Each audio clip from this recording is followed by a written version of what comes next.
नमस्कार, तुम्ही बघत आहात आरोग्य दूत न्यूज. आरोग्य दूत न्यूजमध्ये आपल्या सर्वांचं स्वागत आहे. आज आपल्या पाचोऱ्यामध्ये SP साहेबांची एंट्री झालेली आहे. तर आज इन्स्पेक्शन होतं. साहेब, आज पोलीस स्टेशनबद्दल तुम्हाला आज काय वाटलं? समाधानकारक वाटलं का?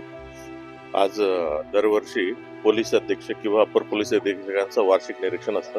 त्याच्या अनुषंगाने यावर्षी मी आता पाचोरा पोलीस स्टेशनचं वार्षिक निरीक्षण केलेलं आहे आणि त्या दरम्यान पोलीस पाटलांचं देखील भेट घेतलं आणि पोलीस पाटलांकडनं म्हणजे ओव्हरऑल त्यांचं गावामध्ये काय कायदा सुव्यवस्था किंवा अवैध धंदे किंवा क्राईम या विषयावर माहिती जाणून घेतलेलं आहे आणि वर्षभरातलं त्यांचं कामगिरीमधलं क्राईम आणि कायदा सुव्यवस्था ही सर्व गोष्टी देखील मी पोलीस अधिकाऱ्यांकडनं आणि PI कडनं माहिती घेतलेलं आहे.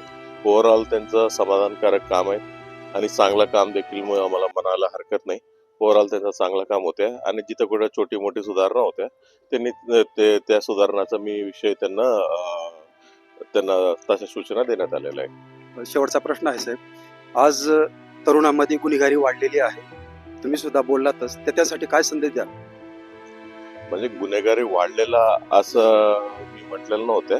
ओव्हरऑल मध्ये खास करून जो सोशल मीडियाचा वापर होऊन म्हणजे त्याचा गैरवापर होऊन एक दुसऱ्यांच्या विरुद्धात रील्स बनवणं, इंस्टाग्राम बनवणं आणि खास करून म्हणजे गुन्हेगारी स्वरूपाचा म्हणजे धमकवण्याचा किंवा जे काही अवैध धंद्याचा क्राईमचं प्रोत्साहन होईल अशा पद्धतीचं रील्स आणि इंस्टाग्राम फेसबुक पोस्ट ही केल्यामुळे ओव्हरऑल तशा प्रकारचं काय लोकांना खास करून जे यंग मुलांना आहे ना तसे आदर्श होण्याची संभावना आहे आणि काय ठिकाणी त्याच मुलं 1-2 इथं गुन्हा देखील झालेल्या होत्या.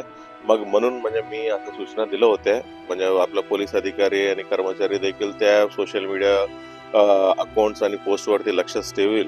बट त्याच्यासोबत समाजामधलं जे प्रतिष्ठित नागरिक असतील, समाजामधलं जे सिनियर्स असतील आणि जबाबदारी नागरिक असतील त्यांनी देखील म्हणजे त्याच्यावरती लक्ष ठेवा आणि त्यांना सर्व जे अशा मुलं जर त्या दिशेनं जात असतील त्यांना सूचना द्या.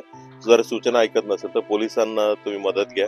आम्ही आमच्या मार्फतीने देखील त्यांना सूचना देऊ आणि सूचनात ऐकत नसेल तर कायदेशीर कारवाई देखील करू असं मी या सर्व लोकांना आवाहन केलं होतं.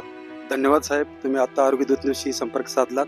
आताच त्यांनी गुन्हेगारी कसे थांबले पाहिजे, मुलांवर कशी काळजी ठेवली पाहिजे, आता त्यांनी माहिती दिली. धन्यवाद.